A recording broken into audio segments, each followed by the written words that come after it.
NEET পরীক্ষায় সব থেকে দুর্বল যে জায়গাটা স্টুডেন্টদের হয় সেটা হচ্ছে ফিজিক্স। তো ফিজিক্সে অ্যাকচুয়ালি পেপারের সিনারিওটা কি সেটা আগে একটু দেখে নিই, তারপর আমরা ডিসকাস করবো যে ফিজিক্সে কিভাবে হাতের মুঠোয় এনে 180তে 180 তোলাই সম্ভব। তো প্রথম কথা যেটা, কতগুলো প্রশ্ন থাকে পেপারে, টোটাল প্রশ্ন থাকে 50টা। তো এই 50টার মধ্যে আমাদের অ্যাটেম্প্ট কতগুলো করতে হয়? 45টা। তাহলে ম্যাক্সিমাম কতক্ষণ টাইম আমরা দিতে পারি ফিজিক্সের এই 45টা প্রশ্ন সলভ করার জন্য? ম্যাক্সিমাম আমরা যে টাইমটা দিতে পারি সেটা হচ্ছে 60 মিনিট বা 1 ঘন্টা। এর থেকে বেশি টাইম অ্যালাউ করা যাবে না, কারণ বাদবাকি সাবজেক্টগুলোও আছে এবং সই সাবুত এসব নিয়ে মোটামুটি আমরা ধরতে পারি ম্যাক্সিমাম 60 মিনিট অ্যালাউ করা যাবে। তাহলে আমরা যদি একটা সহজ হিসাব করি যে পার কোশ্চেন কতক্ষণের টাইম অ্যালাউড, তো যদি হিসেব করি একদম নিয়ারলি 1 মিনিট, 1 মিনিটের থেকে বেশি টাইম আমরা দেব না। তাহলে এবার সহজ সাইকোলজি ভাবি, যে এক্সাম বডি তোর কাছ থেকে 1 মিনিটের মধ্যে উত্তর চাইছে, তাহলে সে কীরকম প্রশ্ন তোকে দেবে? যেটা 1 মিনিটে সলভ করা সম্ভব, ঠিক সেই রকম প্রশ্নই দেবে। আমি বারবার বলি, কখনো এরকম প্রশ্ন আসবে না যেটা 2-3 মিনিট খুব লেন্দি প্রশ্ন হবে, এরকম প্রশ্ন কখনো আসে না। ঠিক সেই প্রশ্নই আসে যেটা 1 মিনিটের মধ্যে ঠিক সলভ করা সম্ভব। তাহলে কীরকম প্রশ্ন আসে? কোশ্চেনের লেভেল কি হওয়া উচিত? কোশ্চেনের লেভেল আমি এক কথায় বলবো, কোশ্চেনের লেভেল হওয়া উচিত ইজি, এবং সেটাই হয়, এবং সেটাই হয়। ঠিক আছে, কোশ্চেনের লেভেল ইজি এবং সেটাই হয়। স্যার কীরকম প্রশ্ন থাকে? প্রশ্নর কোয়ালিটি কীরকম থাকে? ইজি এবং কীরকম প্রশ্ন থাকে? ডিরেক্ট ফর্মুলা বেসড কিছু প্রশ্ন থাকে, যেগুলো ডিরেক্ট ফর্মুলাই হয়তো জিজ্ঞেস করতে পারে, এর সঙ্গে অ্যাড হতে পারে কনসেপ্ট বেসড। যেরকম এই বছরও প্রশ্ন ছিল, একটা সার্কুলার মোশনে পার্টিকেল ঘুরছে, তাহলে তার ভেলোসিটি এবং অ্যাক্সেলারেশন কীরকম হবে? কনস্ট্যান্ট না ভেরিয়েবল? মানে ডিরেক্ট কনসেপ্ট বেসড। তুই জানিস, কনসেপ্টটা জানিস, ডিরেক্টলি মার্ক করে দিবি, অ্যান্সার হয়ে গেল। কতক্ষণ টাইম লাগবে? কোশ্চেনটা পড়তে 10 থেকে 15 সেকেন্ড, ওএমআর ফিল করতে 2 সেকেন্ড থেকে 3 সেকেন্ড, ডান। তাহলে এই রকম প্রশ্ন আসে, সেই জন্যই বলছি ইজি। আর আরেক ধরনের কি প্রশ্ন আসে? Concept plus formula and then calculation, এই তিনটের কম্বিনেশন নিয়ে একটা প্রশ্ন আসে। তো এই ধরনের প্রশ্ন আসা সব থেকে পার্সেন্টেজ বেশি থাকে, অ্যারাউন্ড 60-70% কোশ্চেন এরকম থাকে যে কনসেপ্ট প্লাস ফর্মুলা দেন কিছু ক্যালকুলেশনস করতে হবে। তো এই হচ্ছে পেপারের সিনারিও। তো এই পেপারটা কখনোই টাফ হয় না, আমরা শুধু টাফ বানিয়ে ফেলি কিছু কিছু সহজ জিনিস ফলো না করার জন্য। তো কিভাবে ফলো করলে ফিজিক্সে 180 আউট অফ 180 তোলা সম্ভব এবং এই পুরো পেপারটাকে একদম 1 ঘন্টারও কম টাইম, আই রিপিট 1 ঘন্টারও কম টাইমে পুরোটা সলভ করে ফেলা সম্ভব, বলি। ফার্স্ট কি দরকার? দেখ, ফিজিক্সের যে পেপারটা আসবে সেটা কমপ্লিটলি তো সিলেবাস ওরিয়েন্টেড হবে, কাজেই each and every corner of your syllabus should be completed. তো প্রত্যেকটা জায়গা, এন্টায়ার সিলেবাস কমপ্লিট হওয়া প্রয়োজন। আমরা কি করব ফিনিক্স ব্যাচে? আমি ফিজিক্সের প্রত্যেকটা পার্ট, এনসিআরটি থেকে শুরু করে প্রত্যেকটা জায়গা আমি ফিজিক্সের কমপ্লিট করাবো। এবং তোর টার্গেট হবে রেগুলার বেসিসে লাইভ ক্লাস অ্যাটেন্ড করে, যদি পসিবল না হয় অবশ্যই রেকর্ডেড ক্লাস দেখে, অবশ্যই রেকর্ডেড ক্লাস দেখে সিলেবাসের প্রত্যেকটা জায়গা, এনসিআরটির প্রত্যেকটা জায়গা আমার সাথে সাথে কমপ্লিট করে ফেলা। আমি ক্লাসে কি করব, তোর ইচ অ্যান্ড এভরি কনসেপ্ট, কারণ যেহেতু অলরেডি আমি বললাম কনসেপ্ট বেসড সরাসরি প্রশ্ন আসে, স্টেটমেন্টও জিজ্ঞেস করে, তাই আমি প্রত্যেকটা ইম্পর্টেন্ট স্টেটমেন্ট বোর্ডে লেখাবো এবং তোদের মাথায় ঢুকিয়ে দেওয়ার চেষ্টা করব, ভিজুয়ালাইজ করানোর চেষ্টা করব যে কনসেপ্টটা অ্যাকচুয়ালি কি এবং সেটা কোথায় অ্যাপ্লিকেবল, কোন সিচুয়েশনে applicable. During live class focus on concept. সবসময় আমি বলি তোর ডিরেক্ট কিছু নোট করার দরকার নেই। হ্যাঁ, তুই নোট ডেফিনেটলি বানাবি, কিন্তু ক্লাসে আমি যেটা বলছি সেটা হুবহু তোকে ক্যালকুলেশন তুলতে হবে না। কি করবি তুই? নিজের মতো করে যেটা বুঝলি, যেটা আমার কথা এবং আমার যে বোর্ডে লেখা স্টেটমেন্ট, সেটা বুঝে নিয়ে সেটাকে সহজ ভাষায় নিজে লেখ, তাহলে তোর আন্ডারস্ট্যান্ডিংটা প্রপার হবে।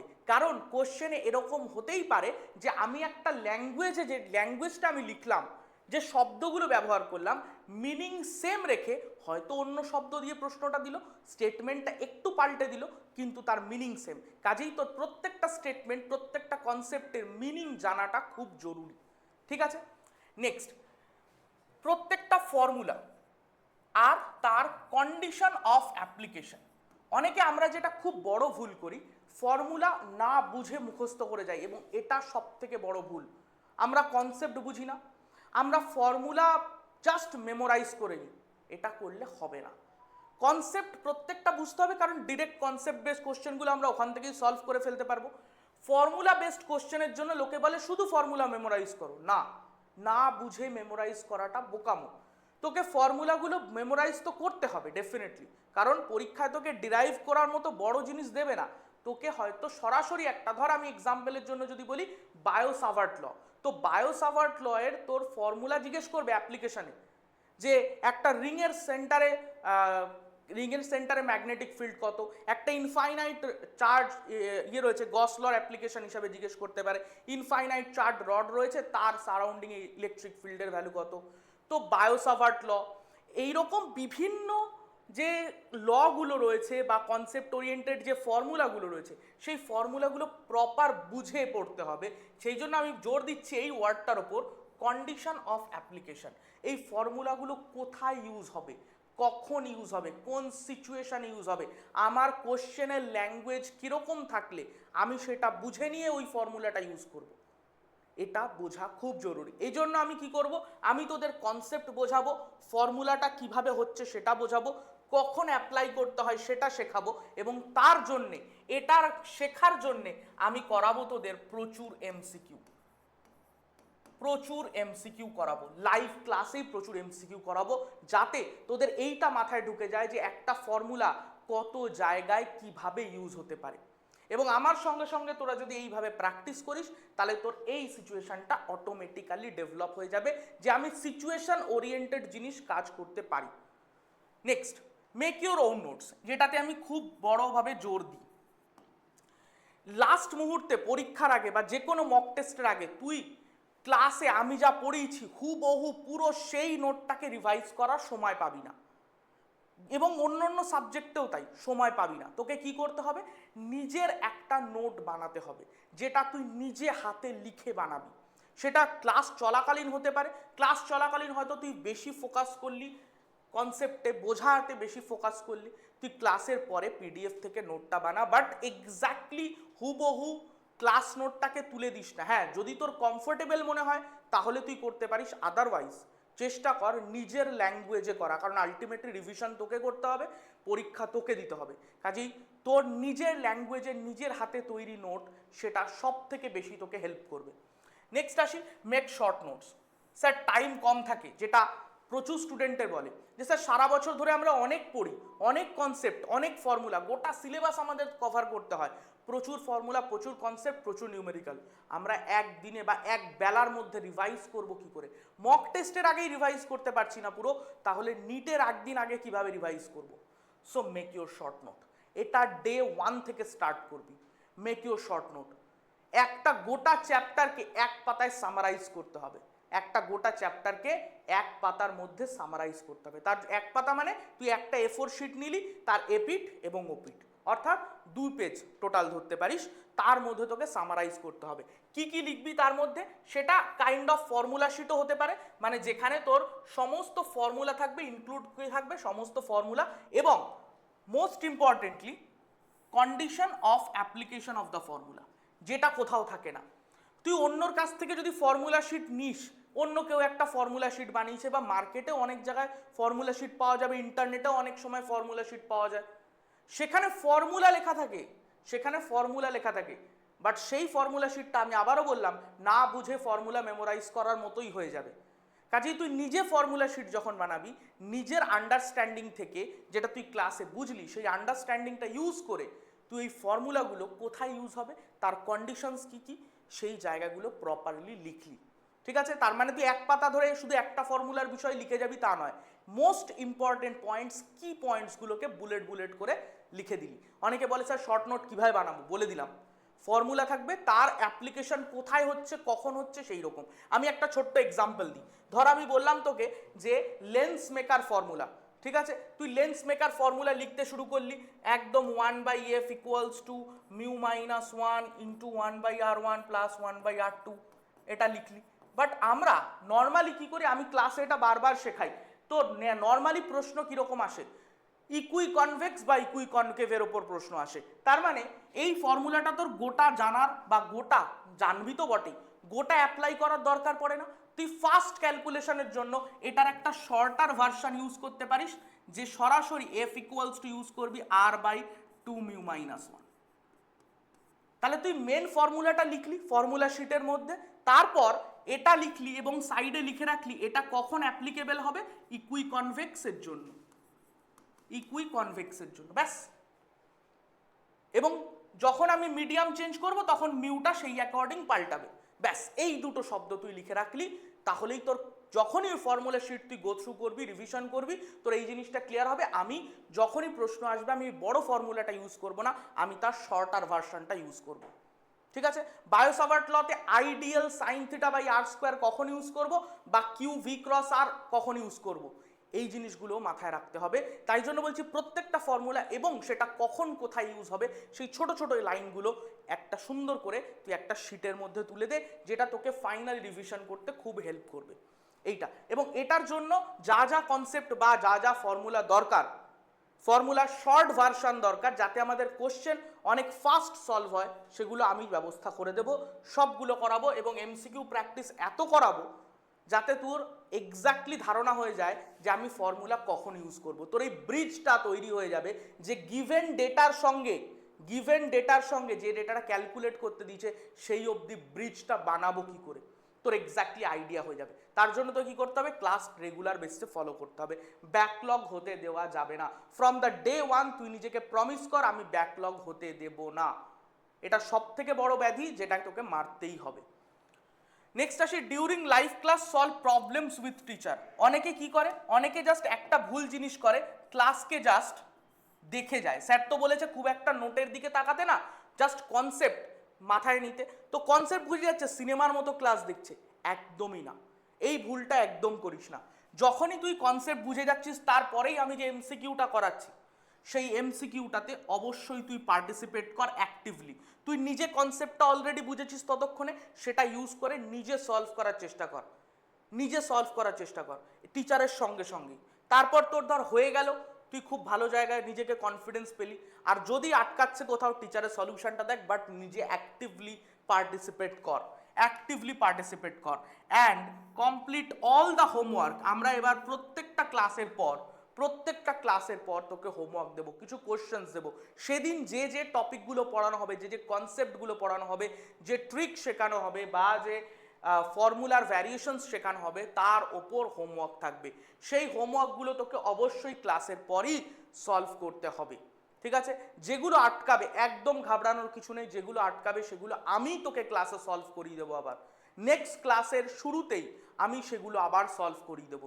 তার মানে তোর ক্লাসের প্রবলেম হচ্ছে প্লাস হোমওয়ার্কও তোকে আমি সলভ করিয়ে দিচ্ছি।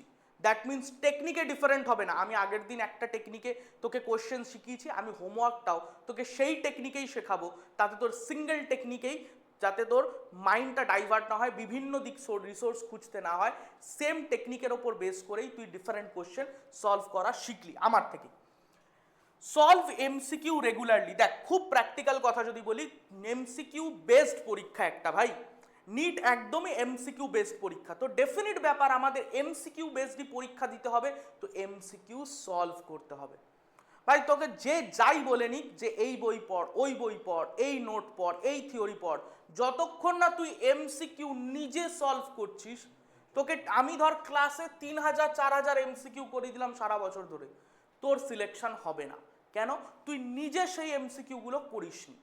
আমি ক্লাসে এমসিকিউ যেগুলো করিয়ে দেবো সেইগুলো তোকে নিজেকেও করতে হবে, ঠিক আছে। কোশ্চেন্সগুলো নোট করলি, করে নিজে আবার এমসিকিউগুলো কর, ওই সেম এমসিকিউ দরকার হলে কর,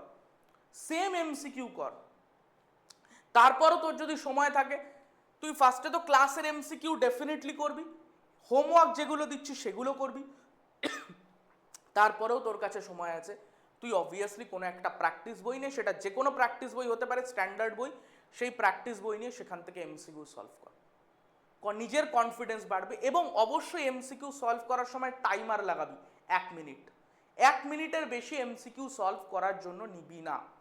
যখনই তোর মনে হচ্ছে যে 1 মিনিটের বেশি সময় লাগছে, 1 মিনিটের বেশি সময় লাগছে, তাহলে বুঝবি তোর ওই কনসেপ্টটা অ্যাপ্লাই করতে গিয়ে কোথাও প্রবলেম হচ্ছে।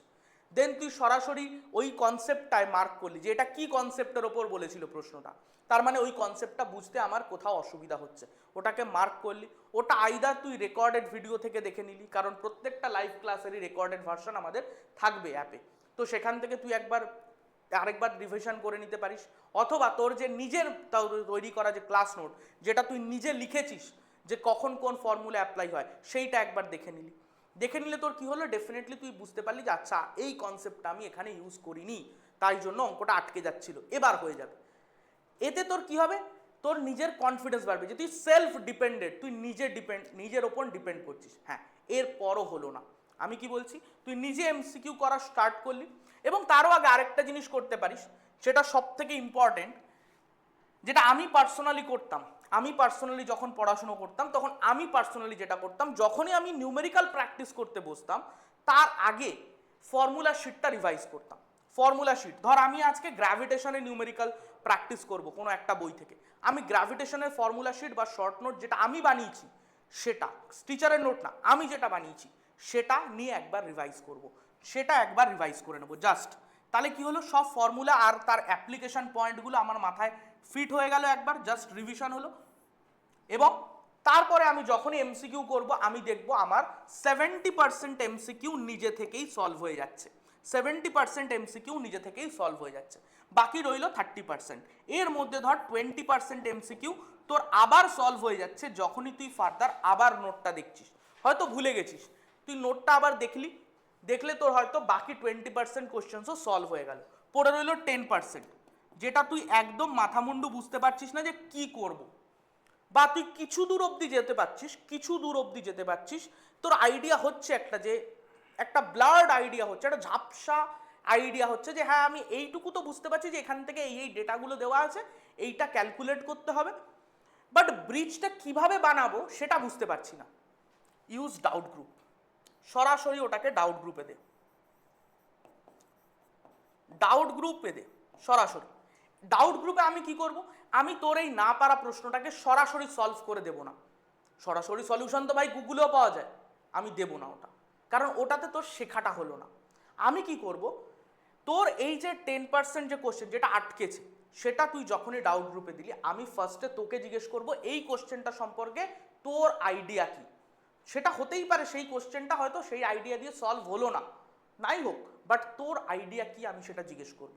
বা আমি জিজ্ঞেস করার আগে তুই নিজেই বলবি, যে কোশ্চেনটা তুই গ্রুপে দিয়ে দিলি, দেওয়ার পর নিজেই বল যে স্যার আমি এইভাবে ভাবছি, কিন্তু তা দিয়ে আমি এগোতে পারছি না ফার্দার।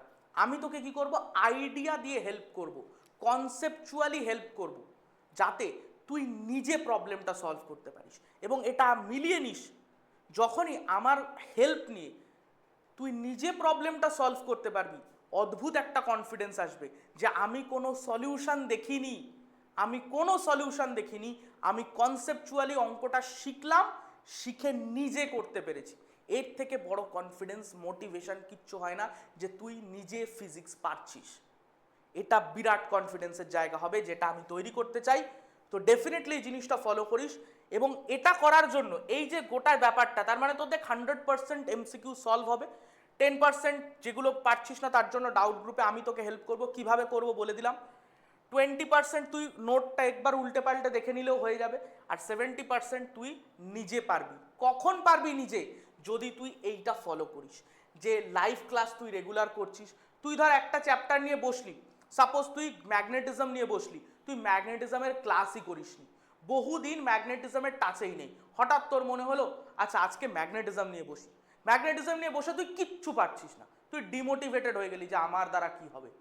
ভাই তুই তো না লাইভ ক্লাস করেছিস, না তুই রিভিশন করেছিস, কিছুই করিসনি, না তোর কাছে ফর্মুলা শিট আছে, তো এইরকম একদম করিস না।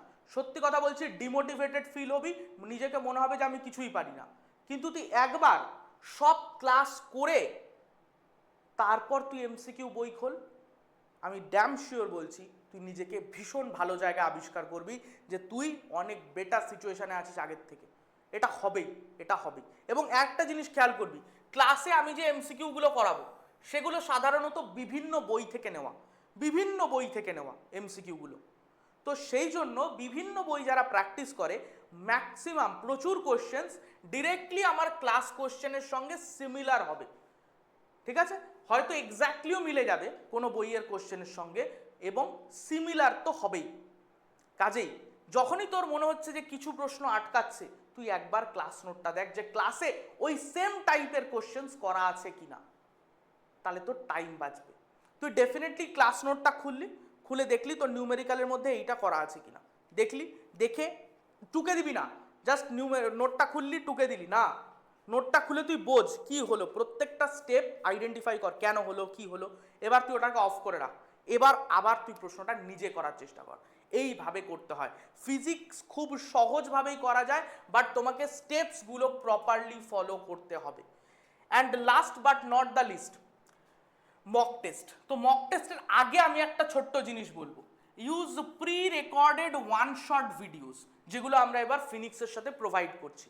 সেগুলোতে তোর একটা গোটা চ্যাপ্টারকে 1 ঘন্টা 2 ঘন্টা বা 3 ঘন্টার মধ্যে সামারাইজ করে পুরো চ্যাপ্টারটার একটা ওভারভিউ দেওয়া আছে, সাথে কিছু নিউমেরিক্যালসও করানো আছে, খুব ভালো ভালো নিউমেরিক্যাল। তার মানে তুই যদি মক টেস্ট দেওয়ার আগে অনেক সময় হবে যে আমরা 4-5টা ধর যে পার্ট সিলেবাস টেস্ট, ধর 2 কি 3টে চ্যাপ্টার পর আমরা পার্ট সিলেবাস টেস্ট নেব।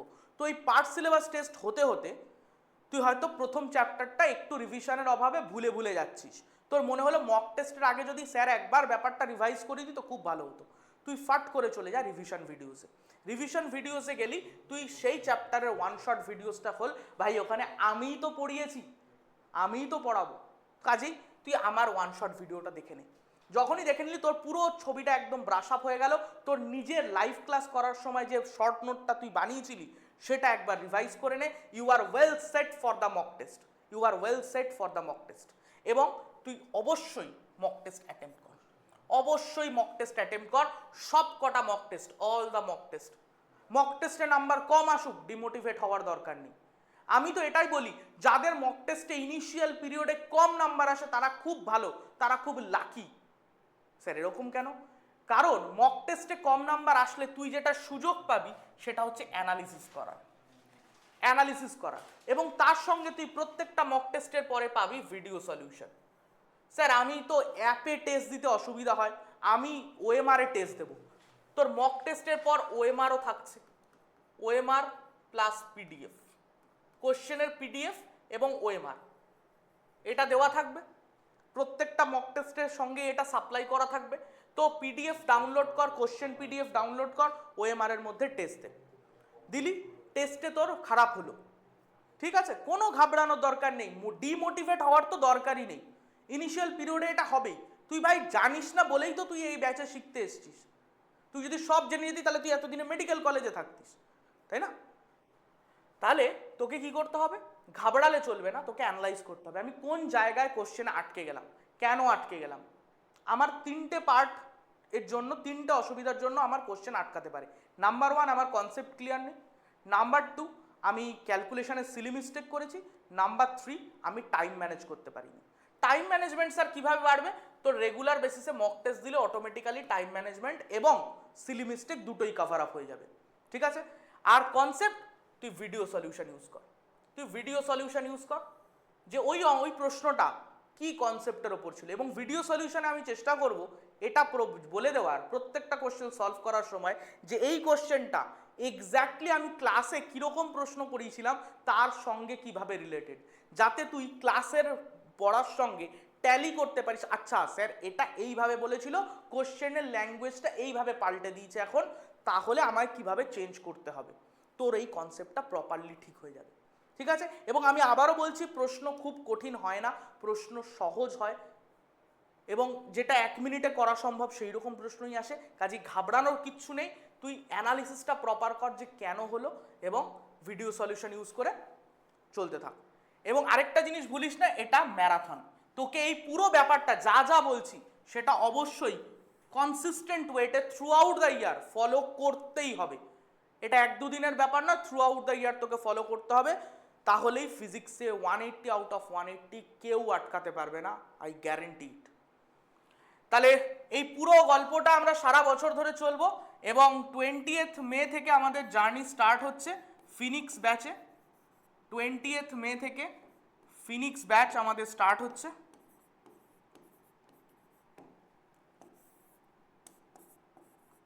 তো আই হোপ যাদের যাদের ফিজিক্সে ভয় লাগে বা ফিজিক্সের প্রবলেম, তারা এই ফিনিক্স ব্যাচের মাধ্যমে তাদের ফিজিক্স ভীষণ স্ট্রং করবে। তো দেখা হচ্ছে ফিনিক্স ব্যাচে, এবং আমি সব সময় তোদের সাথে থাকবো। All the best.